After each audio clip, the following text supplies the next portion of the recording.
Katotohanan umano sa isyung Barbie Imperial at Richard Gutierrez.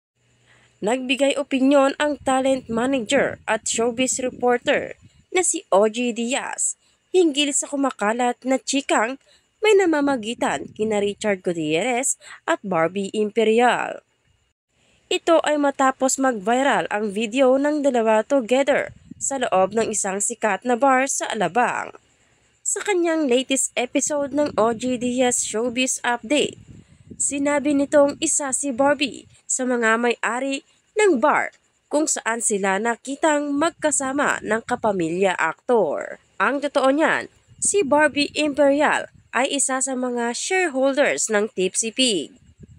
Ang may share si Barbie ay yung branch sa Timog, Quezon City at Alabang, panimula ni OG. Pagpapatuloy pa ng talent manager. So bilang siya ay isa sa mga may-ari, may obligasyon ito na pumunta sa kanilang mga negosyo at mag-entertain sa mga bisita para magpakita sa bisita na yun ay puntahan ng mga artista.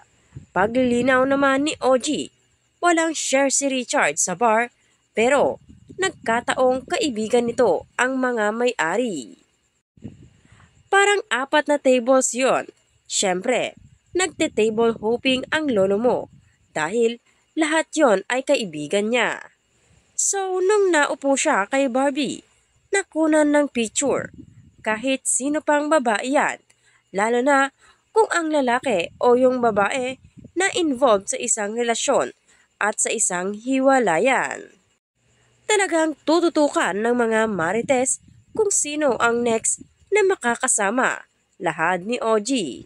Aniya, tulad ni Sara, kung makikita itong may kasamang lalaki, makukunan rin ito ng larawan at ililink sa nakasama niya. Ganon rin si Richard. Nagkatabi lang sila for like how many minutes daw doon sa table as per my source. Sandali lang yon, pero pak lahat ng mga kamera.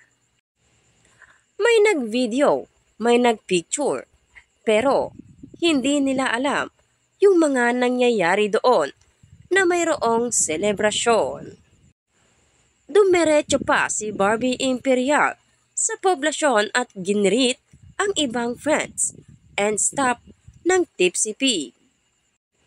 Parang post Christmas party nila, pero wala na roon si Chard, say ni OG. Nakamotor lang din daw si Richard na nagpunta sa bar.